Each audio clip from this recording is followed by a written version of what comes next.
What is going on, everybody? Welcome in. Howard Bender and Craig Mish for Wager Alarm. It is Saturday night. And it's time to do our picks for the Westgate SuperContest. Craig, been a wacky week in the NFL. Pretty much everybody's got the COVID now all of a sudden. And there are a lot of people sitting out tonight. Kind of makes our picks a little bit on the easier side, although we're not cashing this year, so it seems to be an exercise in futility for me. Well, I mean, I do like to put our record, in the books for the last 3 years at our percentage, and certainly I'd like to finish strong here so we can get close to where we were a year ago. I believe we were 6 or 7 games over 500 last year, so if we go 5-0, we'll be right there this year too. But it does seem as though there is some value on a few of the picks this week because of teams playing hard and not. And there's actually like 6 picks that I like a lot this week. So I'm feeling really good about them. And I think that I would guess that we're going to finish very strong. The last couple of years, we've been either 5-0 or 4-1 the last 2 years. And a lot of other people will too, because lines have changed significantly since Wednesday.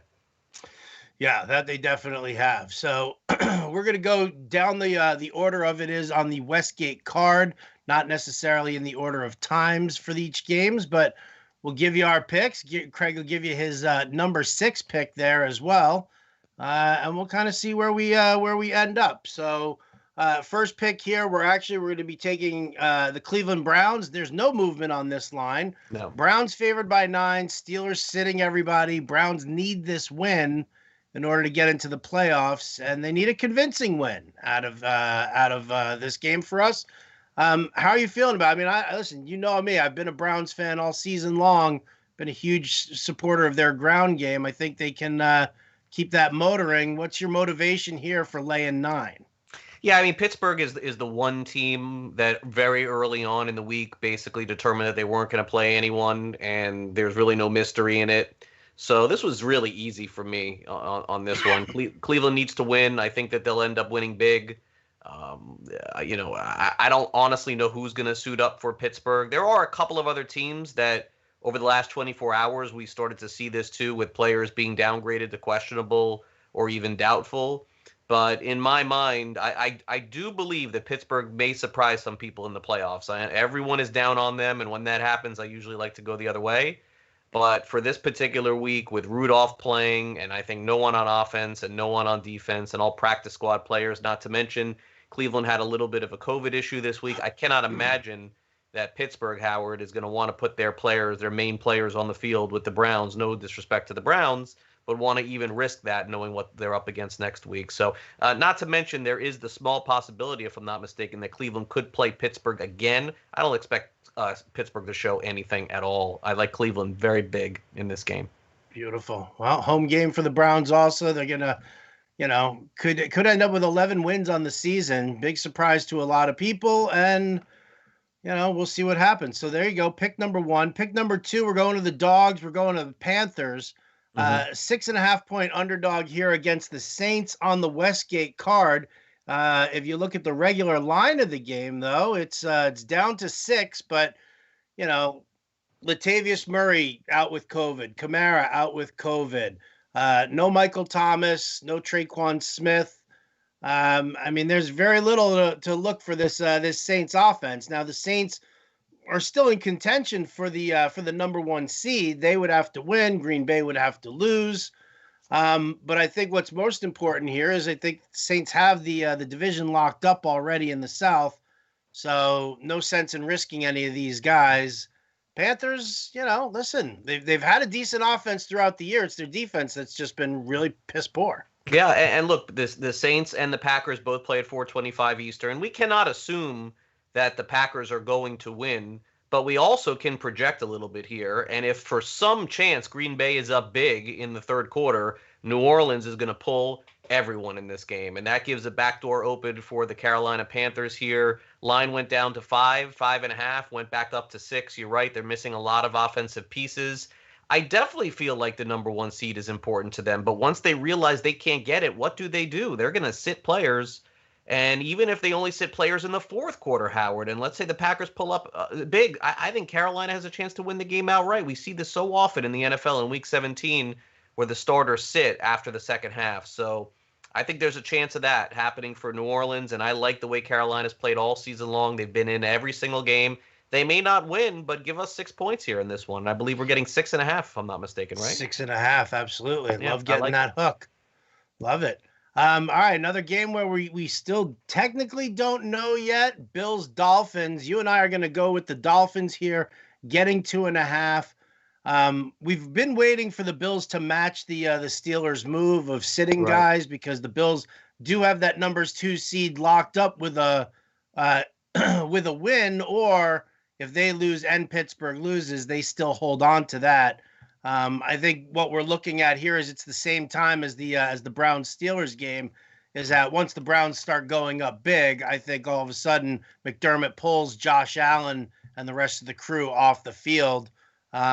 So Dolphins 2.5 here on the card. It's 1.5 right now on the looking over at the other line. So we're getting a point value here. I'll take it.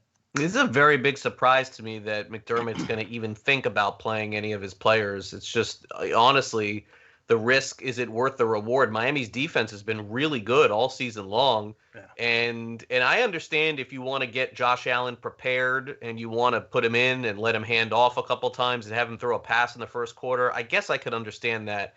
But I'm going to guess that we're going to wake up tomorrow morning and you're going to text me and say Miami's favored by 1 in this game, because I don't think that Allen is going to play a lot. And if he does, you're basically risking your coaching job if you're McDermott. It makes no sense whatsoever to play the guy. I'm sorry, it does not. Buffalo's played as good or better than anyone in the NFL over the past month. They have nothing to prove. I think Miami has a lot to prove in this game, and even with just Tua at quarterback this week, I feel confident that they'll be able to pull out a win. And as you said, all they really need to do is win by 3 at the end of the game. They've had that kind of luck factor going with them all season long. So I would expect a line flip by tomorrow morning. I think that the Dolphins will be favored, probably by 1. And I think that they win by more than 1. And we'll take the 2.5 though, just in case. Sure, why not? Why not? All right, moving out to the NFC West. Seattle Seahawks have already clinched the division. They are in contention for the number 1 overall. They would need to win. Green Bay and New Orleans would need to lose for that to happen. 49ers, that we're getting 6 here. Now the line is 6.5 right now, so we lose a half-point value taking the 49ers. But I mean, this is more about, again, we could see the Seahawks rest their guys. They haven't played well, on the road. Excuse me, even though this is just going down to Arizona to play this game in a quote unquote neutral site.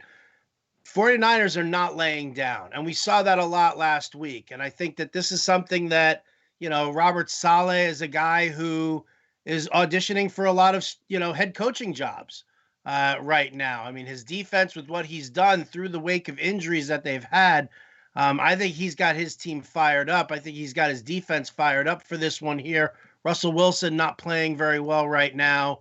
I like taking the 49ers and the points here in this divisional game.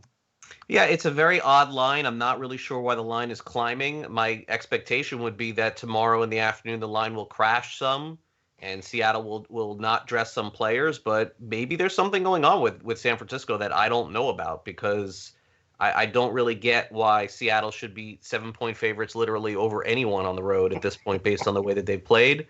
But nonetheless, I think the 49ers have a great shot to cover in this one, and you have to believe if you're getting less than 7 points that they have a great shot to win. And San Francisco with Beathard plays very competitive. I got to tell you, if it was Mullins, I think that San Francisco could win outright, but I also think they could lose 31-0. With Beathard, I don't think that they have a great shot to win, but he doesn't throw downfield. It's a lot of dink and dunk and conservative passing, and that's very conducive when you're getting points. And I think that the line is sort of indicating the way that the 49ers played under Mullins and not under Beathard. Doesn't make Beathard any better. I thought Mullins was going to be good, by the way. I'm surprised that he didn't turn out to be that good. But Beathard is just a very conservative guy who doesn't take deep shots. And again, Seattle benches guys in the second half, Howard, and we're getting points. That's the way you want to be. And so I think there's a good shot for San Francisco to cover. Good shot for San Francisco to cover. Good shot for San Francisco to trade up for that first number 2 pick with the Jets and get themselves Fields, You right? like Throw him a now, little huh? what? You like Fields? No, I don't. I just, you know what? I just think Garoppolo is overrated and has been overrated. I think that Beathard and Mullins are useless, and I think San Francisco needs a quarterback desperately. Yeah, no, I think Stafford or Wentz or I don't think Wentz. I agree with you. Really? You're gonna say Wentz? I think they're going to go with an established guy. They have a team that was off a Super Bowl. I don't think that they're getting a young guy to kind of start over. In my opinion, I think that they'll go with somebody. Atlanta lets go of Matt Ryan. Shanahan's there. I don't. My prediction is it's a veteran that's brought in and not a rookie. All right. Okay. We'll see how that Just an turns out. opinion. So, all right. So 4 picks in right now. We've got Browns -9, Panthers +6.5. We've got Dolphins +2.5. We've got 49ers +6. Last game here, we're actually going on to the favorite side, and a team that I'd never thought that we would actually end up taking as a favorite, and that is the Arizona Cardinals against the Rams.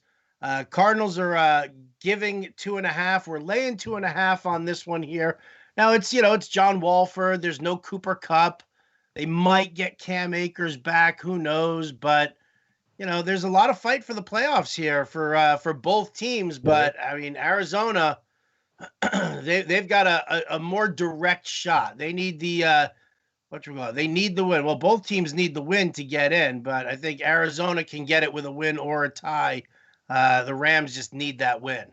Yeah, I assume Murray is playing. That's the reason why I Correct. Right, and so that's enough for me. I mean, it's just basically going with one established quarterback who I think most people feel is pretty good versus a guy who's never played. That's not to say the guy who's never played can't do well, but I'll bet against that. And I also think that this is another line that's going to move up a lot. It's already swung about 3 points. I mean, this opened up with Rams as a favorite, and now the Cardinals are favorite. And I think that once Murray is officially in on Sunday, I think the line will go to 4.5. But I suppose there is still some doubt that he may not play. If he doesn't play, this is definitely a bad pick for us. There's no doubt. If something happens Well, I mean, Sunday, they've said he's playing. okay, if that was yeah. not to happen, this line would flip back the other way because that's what Murray's really worth in this case. But I'm not a Cardinals fan. I think they played way down. I think they should have had 10 wins this season. I know that they got that Hail Mary in that one game, but for me, the talent is much better than the indication. I think the Rams are definitely the better team, but they are playing so far undermanned now with their best quarterback and their best receiver, arguably. Can't do it. I got to believe the Rams can get this one done. Not my favorite pick of the 5, but certainly one of the 5 for sure. Okay. Let me see if I can guess what your 6th pick is. Sure. I actually changed my mind on one, which would be my 6th. But go ahead. You know what? I'm going to go out on a limb here. I'm going to say the Lions +6.5 now that Matt Stafford's playing. You know what? I thought about that one. It's not my 6th favorite. Okay. Because of what Detroit did the week before. I just feel like that may not matter with him in there. They may have just quit. I'm still, you're right, and the line does give value there, but I kind of know what I'm going to get from Minnesota, and I don't know with Detroit based on the way they played against, was it Tampa Bay? Saturday? Yeah. So I'm a little concerned that it could be a repeat of that, and I don't want to go down that road and we lose like 41-0. The game that definitely changed for me as the week went on was Washington. I didn't think that I would like them, but I was stunned to see all the Eagles players not playing on Sunday night. That's a massive list of players. The line moved 3 points. Yeah. So I do like Washington a little bit. It wouldn't surprise me to see the Eagles win. And the other part of this, too, is that it definitely seems like Alex Smith is a 50-50 proposition here, even with them laying 4. Now, -4 tells you right now that there's a chance Alex Smith plays, but I think that the line is telling you more of the Eagles are going to be missing more starters than anybody in the NFL this week. I could not believe that list, Howard, of the running back and the tight end and 2 defensive players. I mean, I don't know, but they still have Jalen Hurts, and they still have some firepower, I suppose. And the line for us is only minus what, 1.5, something like that. So it's 2.5. 2.5. So anyway, I do like Washington a little bit more, not enough because again, I don't want to get hurt 6 o'clock Sunday night and then hear that Heineke's playing and go, oh, like we could have easily avoided that, and Heineke doesn't play well, and it's a joke, like I don't want to go down that road. But with the more players I've seen out for Philadelphia, I will say that it does seem like the Eagles, for whatever reason, have decided to pack it in. Yeah, well, I mean, listen, they're the only team in the NFC East who doesn't have a shot to win it all. So, I mean, it makes zero sense. I mean, Doug Peterson is of that mindset, and you can tell who the building blocks are for next year, that he just wants to make sure stay completely healthy. So, all right, that's where we've got it right now. So we've got our 5 picks. Your 6 was possibly Washington. Yeah, we can go a couple more if you like. I like Baltimore laying 14 at Cincinnati. I'm not really, I'm not worried about that one. I'm a little worried about Indianapolis covering the line against Jacksonville a little bit more than I am with Baltimore, just because the Jaguars are just kind of strange now, and they're playing a little with house money. They can still lose and have that number 1 pick. There's no pressure there.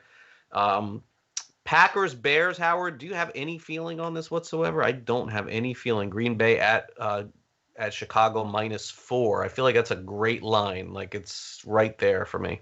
I mean, it's 5.5 on the Westgate, so I might have, because of that value, might have leaned Bears. But again, this is this to me is Aaron Rodgers doing some final padding with his stats. He's got, they can get that number 1 seed, they can get the bye week all locked up, home field advantage. Green Bay's huge with that. Even though we're talking about no fans here, you're still looking at the cold tundra of Lambeau Field. Right. Not to mention the fact that, I mean, come on, Aaron Rodgers wants to throw for at least 3 or 4 more touchdowns and another 300 yards just so he can turn around and say, you didn't bring me any help whatsoever. This is what I did for you. You're welcome, Green Bay. Here you go, NFL. Thank you for my MVP. Yeah, and again, the line did change quite a bit. 1.5 is a big number, but Bears' quality of opponents hasn't been fantastic in those games that they've won. So I'm not really buying. Yeah, I'm not really buying anything that they have done, but they could certainly cover at home. I could see that. That's not unreasonable. Chargers at the Chiefs. I mean, they're making the Chargers a 4.5-point favorite here. I guess Kansas City literally must be sitting every single player. It's got to be this way. And more stunningly, Howard, the total is 43.5 in this game. It just tells you Kansas City has basically decided no one is playing this week. And Andy Reid is really good off a bye, so I guess whatever, Well, he's always been that guy who always sits his starters. Now, he hasn't given announcements, though. I mean, I know Lev Bell is questionable, and he's already said that Mahomes is going to sit, but he hasn't said a word. I know Tyreek Hill is out because of his hamstring. Travis Kelce could be making an appearance in this game. And, I mean, Demarcus Robinson, Mecole Hardman, you'll still see these guys floating around. I think a little bit, not too crazy. They did just promote Garrick Dieter from the practice squad. There's a big favorite of John Impemba's. Okay. John's producing the show today, so we got to give a little shout out there. It's actually one of our producer from Sirius XM, Sandro Anello, was touting Garrick Dieter, and John and I just kind of crapped all over it, being like, the dude's on the practice squad. He got promoted. What are you going to do? I don't see any, this is a game where I wouldn't want to touch it. I couldn't care less about the Chiefs. We know what the Chargers are like as a favorite. Maybe Justin Herbert wants to pad that rookie record of touchdown passes, but yeah, I'm not so sure. Yeah, I mean, the Chiefs could lose and still cover in this game. I don't know. I could not lay these points with the Chargers, even though it is a basically faceless Kansas City team. Yeah. Raiders, Broncos. If you want to get the coin, you want to get the coin out and flip it. Nope. This is because you know what? Every time I flip this coin is wrong. Yeah, I mean, the Raiders, I just would have to take Denver because the Raiders have just literally had the most disappointing month again of any team in the NFL. I mean, is the Raiders' only win in the last 5 games that pass against the Jets? That's the Jets. I mean, gosh, 2 years. Anybody out there who's been tailing me for a number of years knows Raiders, Broncos. This is a series I never touch. It never works out for me. I don't do it in survivor pools anymore. I don't do it in betting anymore. So if you have a lean on any way in this game, that's all you.